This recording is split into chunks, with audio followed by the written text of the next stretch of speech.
अस्सलामुअलैकुम and a very good evening. गुज़िश्ता रोज़ ये तो वाज़ेह हो गया कि मुस्लिम लीग नून के सीनियर कायद मियां नवाज शरीफ साहब की वतन वापसी कब मुमकिन हो सकेगी और किन हालात में होगी। यकीनन चीफ जस्टिस की रुखसती इसमें एक बड़ा फैक्टर ज़रूर रही है, लेकिन आया उसके बावजूद भी जो 3 से 4 हफ्तों का मजीद वक्त लिया जा रहा है, इसमें यकीनन कुछ न कुछ नून लीग के अंदरूनी खाना तय ज़रूर पाएगा। और ख़ास तौर पर इस हवाले से भी कि आया वो मकबूल लीडर जो कि मुस्लिम लीग नून की सरबराही कर रहे हैं, उनके लिए कबूलियत भी मौजूद है इस्टेब्लिशमेंट के हलकों में या फिर नहीं, ये उस वक्त तक वाज़ेह नहीं होगा जब तक हतमी तौर पर मियां नवाज शरीफ साहब वतन वापस नहीं पहुंचेंगे। लेकिन इस ऐसे सिनेरियो में ये भी बड़ी दिलचस्प बात है कि पाकिस्तान पीपल्स पार्टी के वो मरासिम जो कि पीडीएम की हुकूमत के अंदर नजर आते थे, वो अब बिल्कुल मौजूद नहीं है। पीपल्स पार्टी की तरफ से ताबड़तोड़ हमले जरूर मुस्लिम लीग नून पर किए जा रहे हैं और खास तौर पर इस बात का भी इशारा दिया जा रहा है कि पाकिस्तान पीपल्स पार्टी को न सिर्फ साइडलाइन किया जा रहा है बल्कि सिर्फ एक जमात यानी कि मुस्लिम लीग नून के लिए ग्राउंड को क्लियर किया जा रहा है। अब यकीनन इसमें सदाकत किस हद तक मौजूद है, आने वाले हफ्तों में ये चीज़ बड़ी हद तक वाज़ेह होकर सामने आ जाएगी। लेकिन इससे बड़ा क्राइसिस पैदा करने की कोशिश आज सदर मुमलिकत की तरफ से की गई।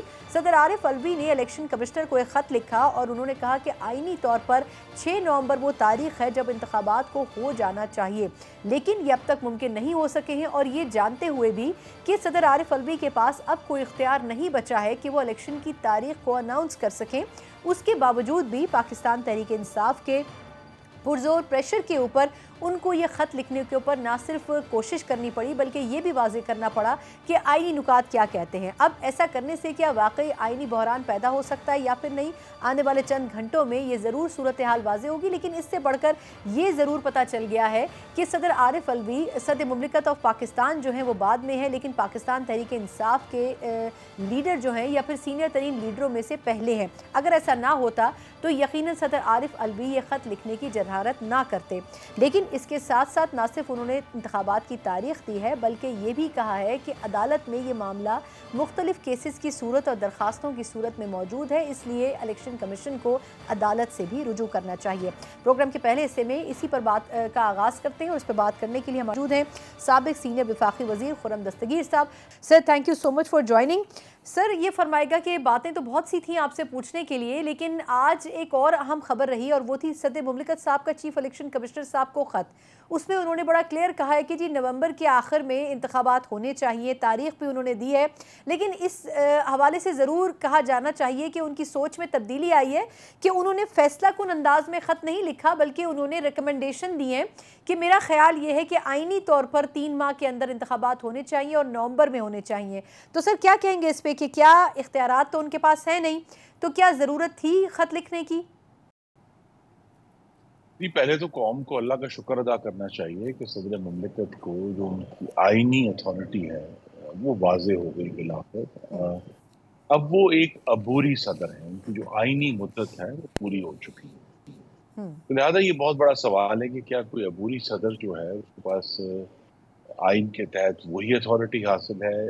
हमारी नज़र में तो अथॉरिटी हासिल नहीं है, वो सिर्फ उस वक्त तक मौजूद है जब तक पार्लियामान और सूबाई असम्बली अपना अगला सदर मुंतखब नहीं कर लेते इंशाअल्लाह। तो एक तो ये इशू है। दूसरा ये है कि फिर शायद इसी चीज़ का उनको एहसास हुआ है कि वो अबूरी इस वक्त हैसियत में मौजूद है। दूसरा जो एक इबाहम था आइन के तहत कि सदर तारीख दे सकते हैं, सदर तारीख सिर्फ उस वक्त दे सकते हैं जब अगर अदम एतमाद की सूरत में कोई भी कौमी असम्बली का रुकन अपनी अक्सरियत साबित ना कर सके, तो तब आइन ने सदर को इख्तियार दिया है कि वो असम्बली तोड़ें।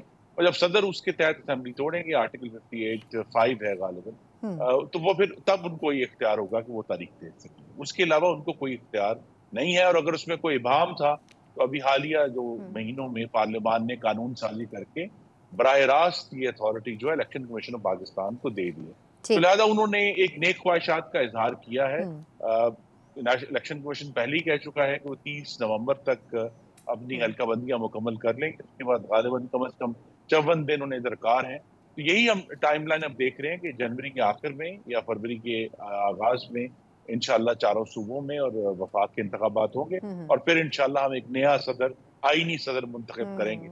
बिल्कुल ठीक। अच्छा सर, इसमें जो ख़त उन्होंने लिखा है उसके बिल्कुल आखिर में उन्होंने एक चीज़ और भी बड़ी वाज़ेह अंदाज में लिखी है। उन्होंने कहा कि जो इलेक्शन कमीशन है वो सूबाई हुकूमतों और सियासी जमातों के साथ मुशावरत भी करे, और जो कुछ मामलात हैं इसी इलेक्शन से मुताल्लिक वो ज़ेरे समात भी हैं अदालतों में, तो आला अदलिया से भी रहनुमाई हासिल करें। तो इस पर क्या कहेंगे कि वो इशारा दे रहे हैं कि कोर्ट्स की तरफ रुजू करे इलेक्शन कमीशन, या वो कोर्ट्स को दावत दे रहे हैं कि वो खुद ही इंटरवीन कर लें क्योंकि मैंने अभी अपने ख़त में लिख दिया है?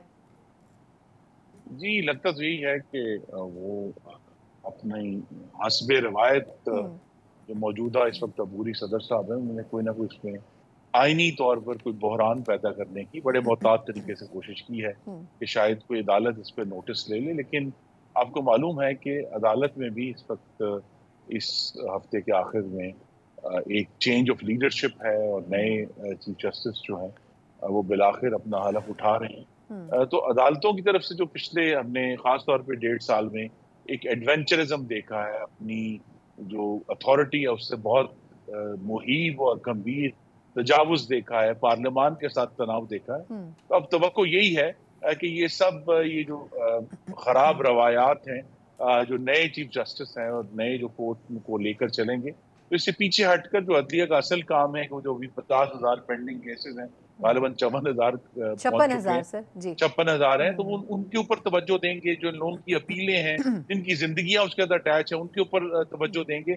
और ये जो मामलात हैं जिस पर पार्लियामान अपनी राय दे चुकी है, देखिए पाकिस्तान का आइन बड़ा वाज़ेह तौर पर ये कहता है कि अल्लाह ताला के बाद हाकमियत आला इस रियासत में मुंतखब नुमाइंदों के हाथ में होगी। तो लिहाजा कोर्ट का ये जो ख्याल है कि जी वो पॉलिसी भी बना सकते हैं, वो पॉलिसी डायरेक्ट भी कर सकते हैं, कोर्ट को अपने जो हालिया फैसले हैं उनको दोबारा रिव्यू करने की जरूरत है, ताकि जो अवामी नुमाइंदों का जो हक, जो अवाम उन्हें बराह रास्त अपने वोट के जरिए देते हैं, वो फाइक है और वो फाइक रहना चाहिए, और ये बात सबको इस रियासत में मालूम होनी चाहिए। अच्छा, लेकिन सर आपने बड़े एक तो मोहतात अंदाज में अदलिया का जो ट्रांजिशन का भी फेज़ है उसका जिक्र किया, लेकिन अगर हम खुलकर बात करें तो जिस तरीके से चीफ जस्टिस साहब ने एक रोज़ पहले खिताब किया, उन्होंने कहा जी मुझे तो पिछले पूरे 1 साल में आईनी मामलात में उलझा कर रख दिया गया, पूरे सुप्रीम कोर्ट को उलझा कर रख दिया गया, और इशारा उनका यकीनन वो जो 16 माह हुकूमत रही उनकी तरफ भी है। लेकिन उन्होंने इस पर बात नहीं की कि पाकिस्तान तहरीक इंसाफ की तरफ से क्या मसाइल पैदा किए जाते रहे। तो सर एक तो ये कि उनकी इस पीरियड को कितना आप समझते हैं कि मुतनाज़ रहा, और दूसरा ये कि वो जो लेगेसी छोड़कर जा रहे हैं, बकौल ख्वाजा आसिफ साहब के कोई लेगेसी छोड़कर नहीं जा रहे हैं, तो आप क्या समझते हैं कि अभी 2 रोज जो बाकी हैं उसमें कोई अपसेट करके जा सकते हैं वो जाने से पहले? जी, हम तो तवक्को ही कर सकते हैं कि वो कोई मजीद तजावुज नहीं करेंगे, क्योंकि जो लेगेसी है वो इसी कोर्ट में इस वक्त मौजूद 2 जजों ने खुलकर बयान कर दी अपने जो उनके डिसेंट नोट्स थे। एक जज ने कहा कि ये पॉलिटिशियंस इन रोब्स हैं, ये इंसाफ की कबा पहने सियासतदान है। एक तो ये लेगेसी है। दूसरी, उससे भी सख्त ज़बान इस्तेमाल की एक और जज साहब ने, जिन्होंने कहा कि ये एक साम्राज्यी सुप्रीम कोर्ट है, this is an imperial supreme court, जिसने बाकी तमाम जो रियासत के हिस्से हैं उनकी ताकत अपने अंदर मुर्तकज करने की कोशिश की है और अपनी अथॉरिटी से तजावुज किया है। बिल्कुल ठीक। लेकिन आप एक्सपेक्ट, जैसे आपने खुद भी कहा, लेकिन आपको फिर भी लगता है कि हो सकता है जाने से पहले पहले कुछ ऐसा ज़रूर हो जाए जिससे जो सियासी निज़ाम है उसमें एक मरतबा फिर इंतशार पैदा हो या किसी किस्म का कोई बहरान पैदा हो, क्योंकि जो इंक्लाइनेशन या झुकाव था वो बड़ा वाज़ेह हमें नज़र आया पिछले तमाम सालों में जब तक चीफ जस्टिस साहब रहे। तो इसके लिए नून लीग, या आपको लगता है कि मौजूदा हुकूमत भी किसी हद तक तैयार होगी? देखिए, आइन के सफ़ों को हरारत पहुंची है जो पिछले साल इस सुप्रीम कोर्ट ने पंजाब के मामले में अपने जो फैसले हैं उसको उल्टा, और उस फैसले को उल्टने से पंजाब की हुकूमत उल्टी। देखिए, उन्होंने फैसला ये किया कि वोट ना गिनना, और वो दुरुस्त फैसला था पहला, कि वोट ना गिनना जो है वो एक बहुत बड़ी गैर आईनी और गैर जमहूरी हरकत होगी।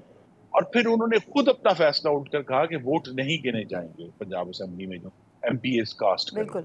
तो लिहाजा इस किस्म की जब यहाँ तजावुज हुआ हो, हमने देखा है कि जिन कलमात के ऊपर दानियाल, निहाल और तलाल, हमारे 3 जो पार्लियामेंटेरियंस 3 लाल हैं जो आपके।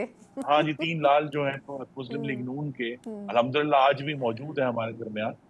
उनको उनकी सियासी करियर तबाह कर दिए गए, उसी तरह के कलमात जब पीटीआई ने अदा किए या उनके जो चेयरमैन हैं उन्होंने बाकायदा तौर पे खातून जज को धमकी दी, तो उसके ऊपर उनको कोई सजा नहीं मिली और उनके साथ बहुत नरमी बरती गई। 25 मई के मामले में इंतहाई नरमी बरती गई।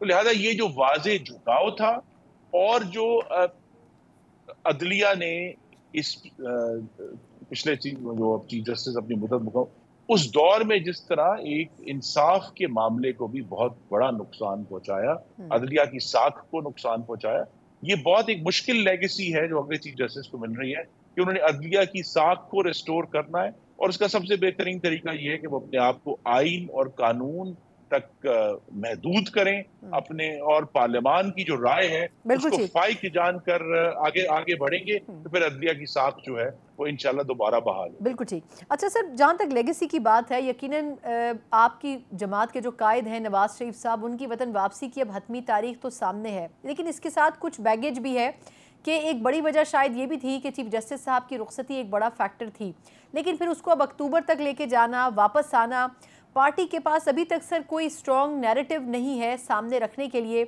जो 16 माह का बुरा काम था जितना, वो सारा मलबा नून लीग पर है। जो कुछ अच्छे काम थे उसका क्रेडिट सारी पीडीएम की जमातें ले रही हैं। कितना मुश्किल होगा सर नवाज शरीफ साहब के लिए लीड करना इलेक्शन से पहले?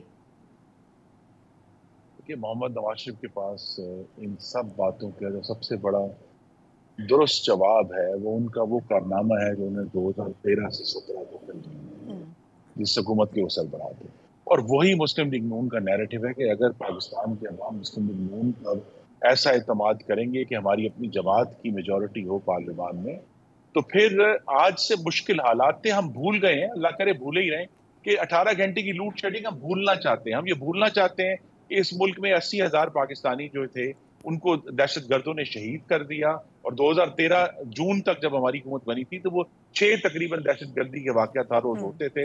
इसी तरह कराची में टारगेट किलिंग में 10,000 लोग 2008 से 13 के दरमियान शहीद हुए। पाकिस्तान के अंदर जो है महंगाई उस वक्त भी 23% थी, हमें भूल गया है, लेकिन उस तमाम इशूज को दहशतगर्दी से लड़े, कामयाबी हुई, लोड शेडिंग से लड़े, कामयाबी हुई, कराची में टारगेट किलिंग से लड़े, कामयाबी हुई, कराची पुरअमन हुआ, सीपैक लेकर आए, और पाकिस्तान की तारीख में सबसे कम महंगाई का जो रिकॉर्ड है वो 2014 से 18 के दौरान मुस्लिम लीग नून का है। 2015-16 में तो 2.8% महंगाई थी, और फूड इन्फ्लेशन जिसकी वजह से वो जो पूरा रिकॉर्ड है वो मोहम्मद नवाज शरीफ के नाम से वाबस्ता है। तो लिहाजा उनकी जात की यहाँ मौजूदगी बेहद जरूरी है, जिसकी बुनियाद पर वो कौम को ये याद करा सकें जब तक वो मौजूद थे तो पाकिस्तान के हालात महंगाई के हवाले से, दहशतगर्दी के हवाले से, तवानाई के हवाले से आज से बहुत बेहतर थे। सर लेकिन इसमें अब एक सवाल है ना कि जब 2022 में पीडीएम ने हुकूमत की बागडोर संभाली तो मियां नवाज शरीफ साहब इसके खिलाफ थे कि इस हुकूमत को लिया जाए, वो अगले इंतखाबात में जाना चाहते थे। यही बात मौलाना फजलुर रहमान साहब भी कर रहे हैं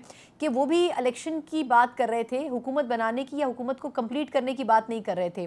तो सर वो जो 16 माह का बैगेज है, मैं फिर उसी बात पर आऊँगी, वो तो सारा बोझ नून लीग के कंधों पर आ गया है ना, बाकी कोई पार्टी तो उस महंगाई, उस करप्शन, उन चीजों को होने नहीं कर रही। जी जी, इसके लिए भी मोहम्मद नवाज शरीफ की मौजूदगी हम समझते हैं कि बहुत जरूरी है कि वो इलेक्शन मुहिम में क़यादत करें, क्योंकि ये बताना है कि ये सिर्फ 2 बड़ी जमातों की हुकूमत नहीं थी, ये 15 जमातों की हुकूमत थी, जिसमें बलोचिस्तान की कॉमप्रस जमातें भी शामिल थी, केपी की कॉमप्रस जमातें शामिल थी, सिंध और पंजाब की मेन स्ट्रीम पार्टी शामिल थी, 2 मजहबी बल्कि 3 मजहबी जमातें शामिल थी मुख्तलिफ फिरकों की। तो लिहाजा इतनी बड़ी कोalition जो है पाकिस्तान की तारीख में आज तक कामयाबी से नहीं चली। उसकी जो नाकामियां हैं वो भी हमारा बराबर विरसा है और उसकी कामयाबियां भी बराबर विरसा है, और ये जो बात है ये कौम तक एक्सप्लेन करना और समझाना, ये भी हमारे सामने एक नैरेटिव का चैलेंज है जो इंशाल्लाह इलेक्शन में मोहम्मद नवाज शरीफ कामयाबी से इसको लेकर आगे चलेंगे। ठीक। अच्छा सर, आखिरी सवाल वो ये कि अचानक पाकिस्तान पीपल्स पार्टी को आखिर क्या हो गया है, जो तवातुर के साथ स्टेटमेंट्स आ रहे हैं, कभी वो कह रहे हैं कि सबके लिए लेवल प्लेइंग फील्ड मौजूद नहीं है, फिर वो ये भी कह रहे हैं कि सियासी जो रहनुमा हैं वो डरे हुए हैं, फिर वो कुछ अर्से पहले पार्लियामेंट फ्लोर पे ये कह रहे थे कि जी नवाज शरीफ साहब, जरदारी साहब ऐसी सियासत छोड़ के जाएं कि मरियम साहिबा और मैं आगे सियासत कर सकें। सर ये हुआ क्या है पीपल्स पार्टी को? ये कोई पॉलिटिकल बयानिया नया कोई बना रहे हैं या वाकई मसाइल पीडीएम के दौरान ही शुरू हो गए थे पीपल्स पार्टी के साथ? ये देखिए, मैं अल्लाह ताला ने मुझ पर करम किया है, मैं इन सब मामलात का शाहिद हूँ। काबीना के अंदर और जहाँ फॉर्मल डिसीजन मेकिंग के जितने भी इदारे थे, इंस्टीट्यूशंस थे, उसके अंदर एक मिसाली इत्तेहाद देखने में आया था। बहसें भी हुई, इख्तलाफ भी हुए, लेकिन जब फैसला हुआ तो सब ने मिलकर एक यूनानिमस फैसले किए, काबीना में भी, ईसीसी में भी, दूसरे में। तो लिहाजा इसमें तो कोई अब इबहाम नहीं है कि वो 16 महीने की जो हुकूमत है उसकी नाकामियां और कामयाबियां जो है सबकी साझी हैं। पीपल्स पार्टी, मैं अब सिर्फ कियास सराई कर सकता हूँ, बेहतर तो है कि पीपल्स पार्टी इसका जवाब दे, और वो यही है कि वो एक फासला पैदा करना चाह रहे हैं इस जो मुश्तरका हुकूमत थी उसके और अपने दरमियान, ताकि वो कामयाबी से वोटरों के सामने जाकर कुछ और बात कर सकें और ये जो परफॉर्मेंस है उससे अपने आप को अलहदा कर सकें। उसके अलावा तो मुझे और कोई वजह समझ नहीं आती, क्योंकि वो तमाम फैसलों के में आखिरी दिन, आखिरी घंटे तक पूरी तरह मुकम्मल तौर पर शामिल थे। बिल्कुल जी, लेकिन सर फिर ये जो इल्ज़ाम वो लगा रहे हैं कि जो निगरान हुकूमत आई है वो सारी की सारी नून लीग के लोग हैं, तो फिर इस इल्ज़ाम पर नून लीग क्या कहेगी? रद्द तो किया इसको कुछ लीडरान ने, लेकिन क्या वाकई निगरान हुकूमत के सेटअप के मरासिम ज़्यादा करीबी हैं नून लीग के साथ? जी, इसका बेहतरीन जवाब तो निगरान हुकूमत को ही देना चाहिए। वहाँ बहुत कैपेबल लोग मौजूद हैं जो इसका जवाब दें।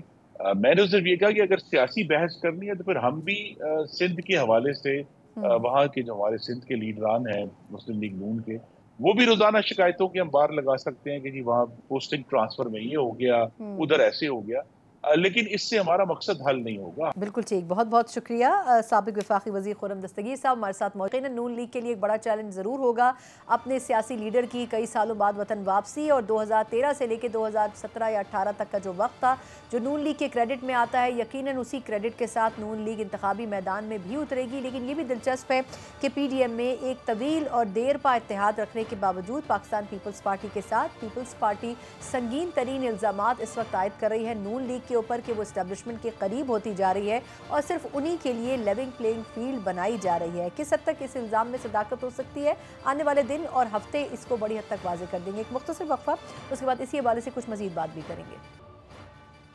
ब्रेक के बाद एक बार फिर आपको खुशामदीद कहते हैं। जिस तरह प्रोग्राम के पहले हिस्से में हमने जिक्र किया था कि सदर मुमलिकत ने आया अपने इख्तियारात को इस्तेमाल करते हुए या इख्तियारात से तजावुज़ करते हुए इलेक्शन कमीशन को ख़त तो लिख दिया और इसके ऊपर इलेक्शन कमीशन ने इजलास भी तलब कर लिया है, लेकिन इबहाम अभी भी बदस्तूर अपनी जगह मौजूद है कि आया इंतखाबात 2023 नहीं तो 2024 में हो भी सकते हैं या फिर नहीं, क्योंकि पाकिस्तान पीपल्स पार्टी जो कि PDM की बड़ी इत्तेहादी जमात रही है, उनकी तरफ से जो स्टेटमेंट्स आ रहे हैं उससे लगता यह है कि लेवल प्लेइंग फील्ड का जो दावा है पाकिस्तान पीपल्स पार्टी का, उसका इशारा सिर्फ और सिर्फ नून लीग की तरफ से है। अगर ऐसा है तो क्या वाकई इस्टेब्लिशमेंट की तरफ से ताल्लुकात इस्तवार करने की कोशिश हो रही है? और इस पूरे माहौल में मियां नवाज शरीफ साहब की जो वापसी है वो भी बड़ी मायने खेज है, क्योंकि अभी तक ये वाजे नहीं है कि आया वो आने के बाद कानूनी तौर पर अपने आप को कानून के हवाले करेंगे या फिर इंतखाबी मुहिम को लीड करेंगे, क्योंकि ना तो पाकिस्तान पीपल्स पार्टी और ना ही मुस्लिम लीग नून के पास कोई बड़ा इंतखाबी बयानिया अभी तक मौजूद है। इसी पूरे सिनेरियो पर हम बात करेंगे। हमारे साथ बात करने के लिए इस वक्त मौजूद हैं सीनियर सहाफ़ी और तज्ज़ियाकार अतर काज़मी साहब। अतर साहब, thank you so much for joining. Sir, ये फरमाएगा कि खबरें तो बहुत हैं लेकिन एक कन्फ्यूजन की फ़िज़ा है। सदर मुमलिकत साहब के बारे में सब ये कह रहे थे कि जी 8-9 सितंबर को उनकी मुद्दत पूरी हो गई, अब एक उबूरी प्रेसिडेंट है, खामोशी के साथ बकिया वक्त गुजारें। सदर साहब को ये लेटर लिखने की ज़रूरत क्यों पेश आई? वैसे देखिए, जहाँ तक अबूरी का ताल्लुक है, दो सूबों के अंदर जो हुकूमतें निगरान हुकूमतें वो भी अबूरी हैं। वो देखिए, वो 3 महीने के लिए आई थी, लेकिन वो जो दोस्त गिला कर रहे हैं कि सदर अबूरी हो गए 24 घंटे के बाद, वो 6 महीने के बाद उनकी नज़र में वो निगरान हुकूमतें अभी भी दस्तूरी हैं। तो ये बड़ा इशू है, यहाँ पे हर कोई अपनी अपनी नज़र से चीज़ों को देखता है। अब सदर मुमलिकत ने जो ख़त लिखा है उसमें उन्होंने कुछ मामलात, कानूनी मामलात उठाएं कि क्योंकि मैंने वज़ीर आज़म साहब के मशवरे के ऊपर असम्बली तोड़ी थी तो लिहाजा ये मेरा फिर आइनी इख्तियार है कि मैं ये तजवीज़ करूँ। दूसरी बात, देखिए, इस वक्त जो बड़ी अनफॉर्चुनेट सिचुएशन है कि मुल्क के अंदर आप किसी जगह पे देख लें, चाहे मीडिया पे देख लें, कहीं पे भी सियासी बहस हो रही हो तो बहस ये हो रही है कि क्या इंतखाबात होंगे या नहीं होंगे, 2024 में भी होंगे या नहीं होंगे। एक जमहूरी मुल्क में क्या ये बहस हेल्दी है? क्या ये बहस ऐसी है जो होनी चाहिए? तो इस सारी बहस के अंदर अगर हमें एक ऐसी तजवीज़ सामने आई है जिसमें सदर मुमलिकत ने कहा है कि जनाब ये तारीख आप दें, अब इलेक्शन कमीशन इसके ऊपर अपना रद्द-ए-अमल देगा, लेकिन मुझे नहीं लगता कि इस तजवीज़ के नतीजे में नवंबर में इंतखाबात हो जाएंगे। अगर कोई सूरत आगे बनती है तो वो उसी सूरत में बनेगी जब ये मामला सुप्रीम कोर्ट ऑफ पाकिस्तान में जाएगा। नहीं, इसका तो उन्होंने खुद भी अपने खत में इशारा किया ना कि अदालत के अंदर कुछ इस किस्म के मामला हैं इलेक्शन से रिलेटेड, तो इलेक्शन कमीशन को रुजू करना चाहिए। लेकिन अगर इलेक्शन कमीशन ये कहता है कि जी डीलिमिटेशन का प्रोसेस जो कि गालिबन उन्होंने नवंबर की डेट दी है उसमें ख़त्म होगा, तो उसके बाद तो इवेंचुअली वो तकरीबन 60 दिन का टाइम होता है और उसके लिए जनवरी या मैक्सिमम मिड फरवरी तक जा सकते हैं। तो अगर वो अपने तौर पर कह दें तो क्या कोर्ट में जाना ज़रूरी होगा?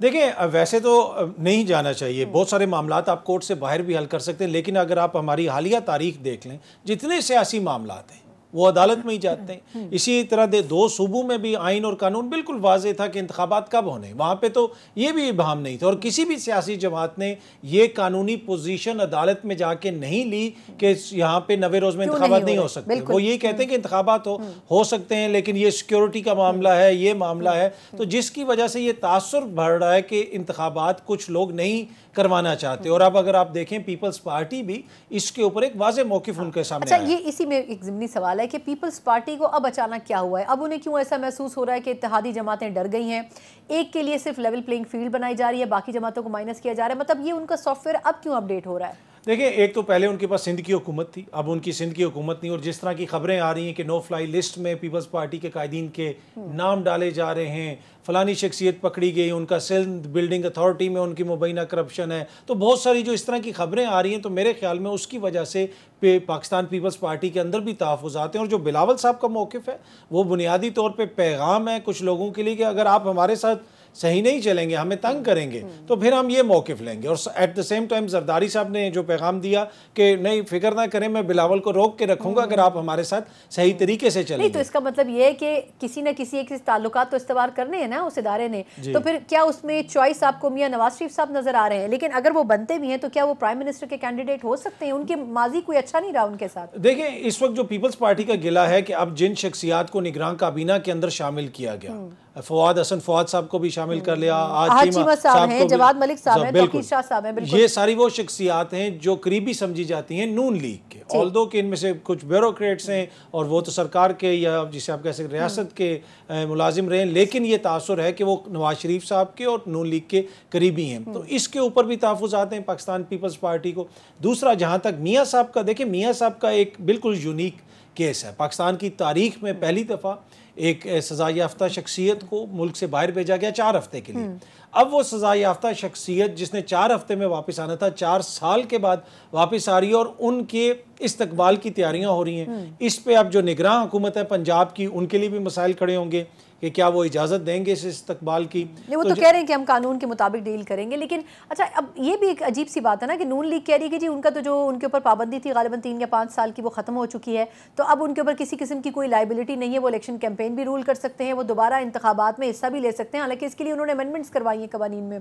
तो वाकई क्या मियाँ नवाज शरीफ साहब, क्योंकि क्वेश्चन मेरे लिए शायद ये नहीं है कि वो लीड करें, क्वेश्चन ये है कि इस्टेब्लिशमेंट के साथ उनकी क्या अंडरस्टैंडिंग हुई है, क्योंकि अगर वो अक्टूबर के एंड में आ रहे हैं तो कुछ ना कुछ तो म्यूचुअल अंडरस्टैंडिंग होगी ना, जिसके बाद क्योंकि अगर आपको याद हो तो उनके कुछ पॉलिटिशियंस ये कह चुके हैं कि जब तक हमें फुल गारंटी नहीं मिलेगी हम उनको वापस नहीं लाएंगे। जी देखें, कुछ अर्सा पहले एक टीवी प्रोग्राम में ख्वाजा आसिफ साहब ने फरमाया था कि जब तक जीरो रिस्क नहीं हो जाता, बिल्कुल जीरो रिस्क, तो मियाँ साहब वापस नहीं आएंगे। तो जीरो रिस्क कैसे हुआ? अब उनकी जो वापसी है तो कहीं ना कहीं जीरो रिस्क तो हुआ। दूसरी बात, जो उनकी वापसी है वो इस तरीके से भी खुशाइंद है कि उनकी वापसी मशरूत है इलेक्शंस के साथ।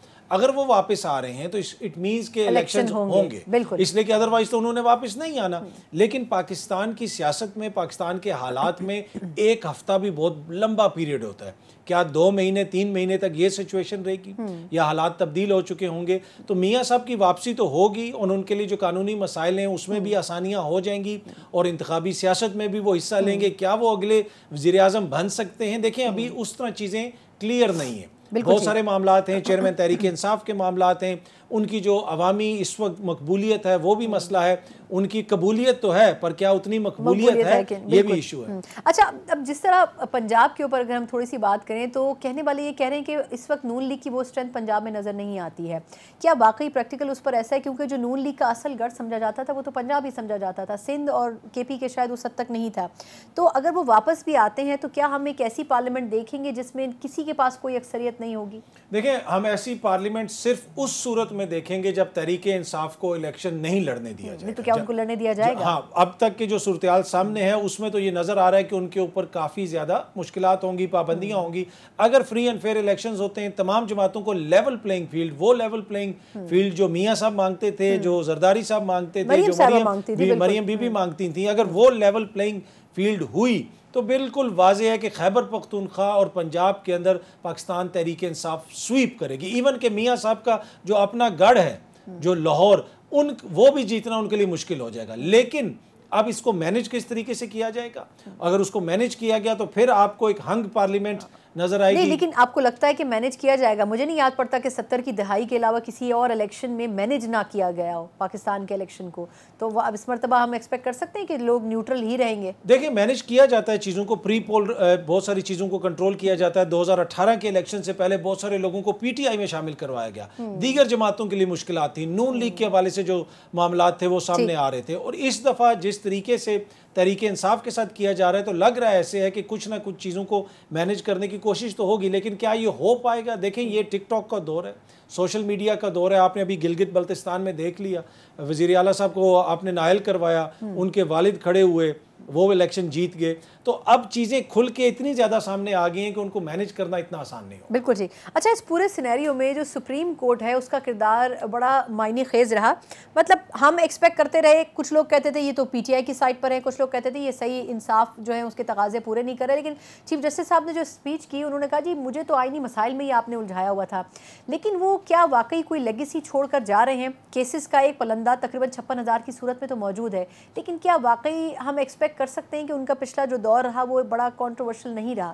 देखिए, बहुत सारे मसाइल थे। इशू ये रहा है कि पाकिस्तान के अंदर जब भी कोई ताकतवर शख्सियत अपनी सीट से जाती है तो उसकी बहुत सारी बुराइयां हमें नजर आए। इफ्तिखार चौधरी साहब जब थे तब वो बहुत अच्छे थे, जब वो चले गए तो बहुत सारे मसाइल। इसी तरह साकिब निसार साहब के साथ ये था। फिर आप देख लें जो आर्मी चीफ थे जनरल बाजवा, जब तक वो थे तो वो PTI के भी फेवरेट थे, वो सबके बड़े अच्छे थे। अब वो चले गए तो हर बंदे को उनमें बुराइयां नजर आती हैं। तो अगर हमें उतनी इखलाकी जुर्रत नहीं होती सियासी जमातों में कि जब आप उस वक्त कोई मौक़िफ़ लें तो बाद में फिर आपको थोड़ा सा सोचना चाहिए। लेकिन अनफॉर्चुनेटली ये जो मौजूदा चीफ जस्टिस हैं, इनके तो दौरे अपने उस दौर के अंदर, अपने टेन्योर के अंदर जिस किस्म की तनकीद उनके ऊपर की गई, उनकी फैमिली को टारगेट किया गया, मेरे ख्याल में ये बड़ा अनफॉर्चुनेट है।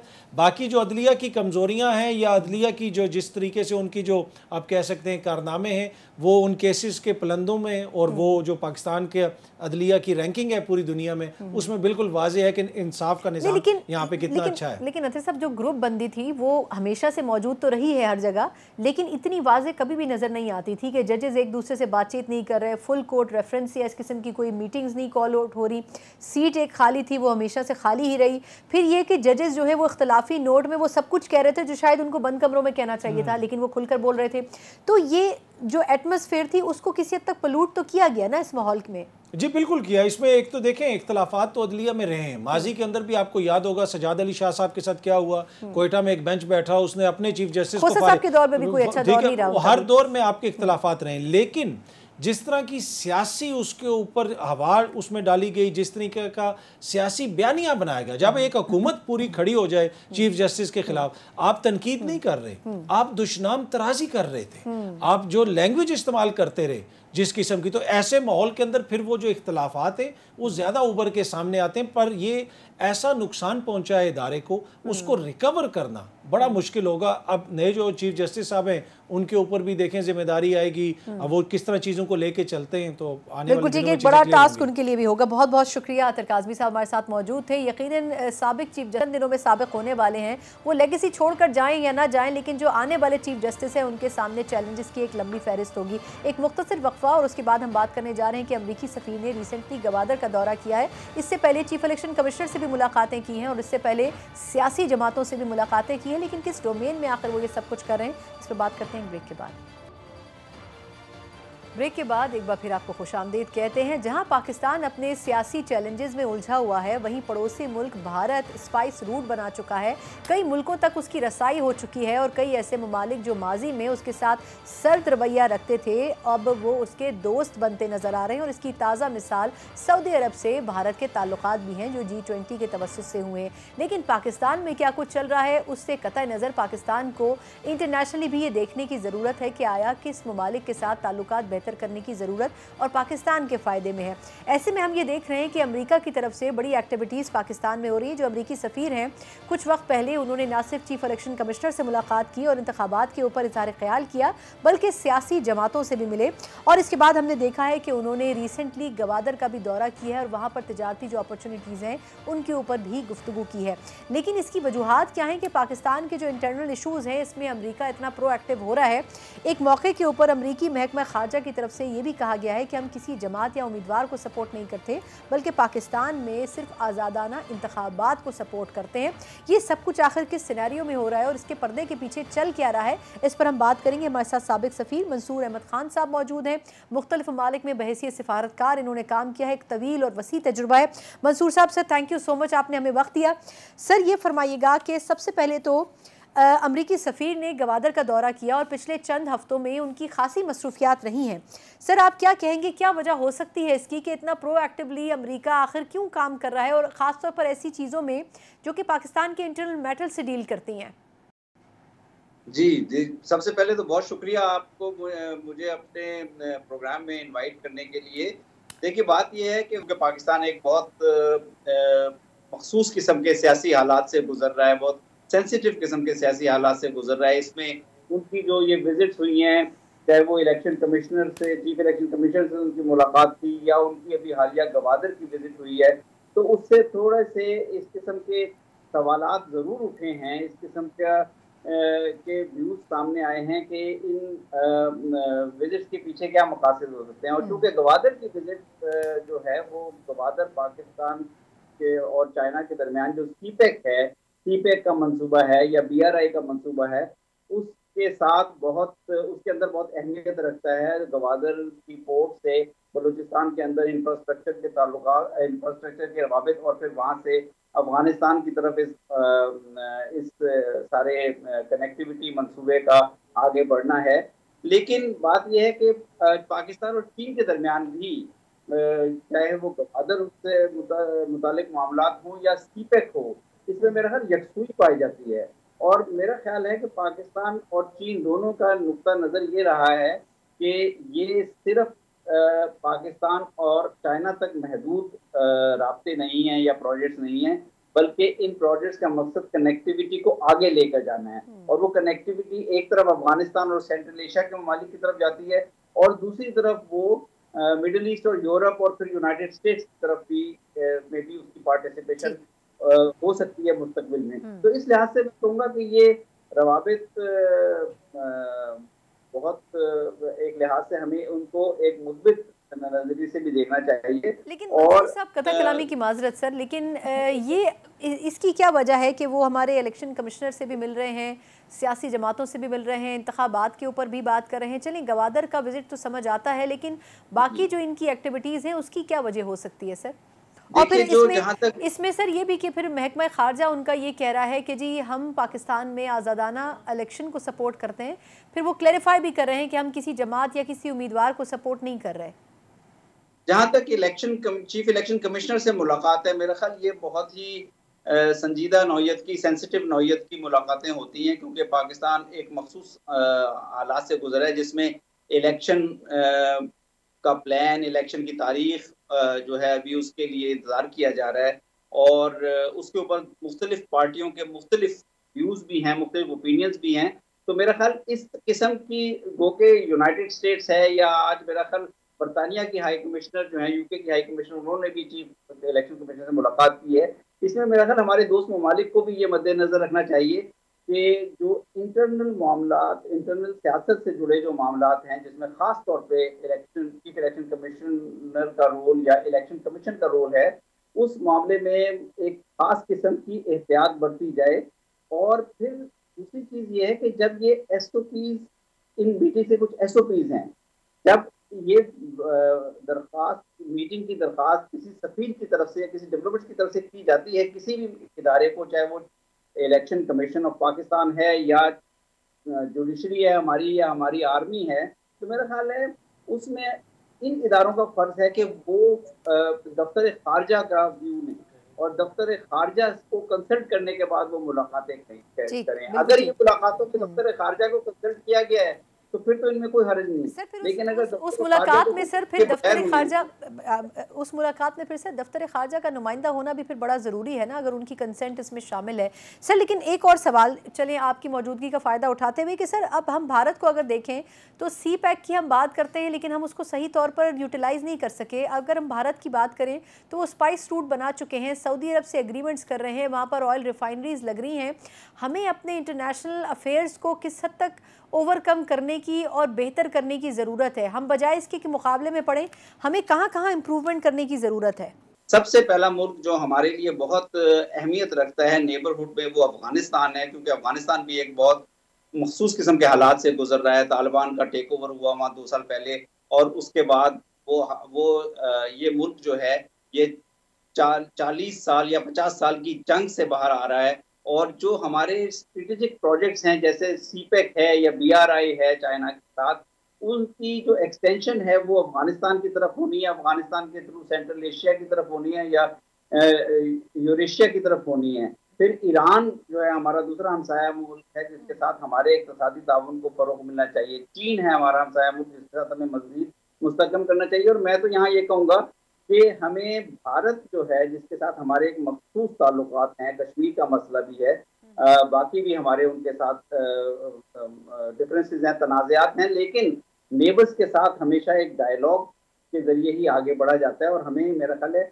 इस किस्म की सिफारतकारी की, इस किस्म की कनेक्टिविटी की ज़रूरत है कि हम अपने इन इंटरेस्ट को आगे लेके चलें। ठीक, बिल्कुल ठीक। बहुत बहुत शुक्रिया मंसूर अहमद खान साहब, साबिक सफ़ीर हमारे साथ मौजूद थे। यकीन पाकिस्तान को ना सिर्फ अपने बैनुल-अक़वामी ताल्लुकात को बेहतर करने की ज़रूरत है बल्कि ख़ास तौर पर पड़ोसी ममालिक से ताल्लुकात को असर-ए-नौ मुरतब करने की भी ज़रूरत है। तभी पाकिस्तान बेहतर पोजीशन में इस खित्ते के ऊपर नमूदार हो सकता है। और ना सिर्फ ये कि माशी चैलेंजेस से निपटने में ये एक इम्पॉर्टेंट फैक्टर है, बल्कि इससे बढ़कर ये कि इस वक्त दुनिया में जो एक रेस मौजूद है तरक्की की, उसमें अगर आपको शामिल होना है तो आपको दोस्त के साथ साथ दुश्मन से भी ताल्लुक़ पैदा करना पड़ेगा। इसी नोट के साथ प्रोग्राम से मुझे इजाज़त दीजिए। अल्लाह हाफ़िज़।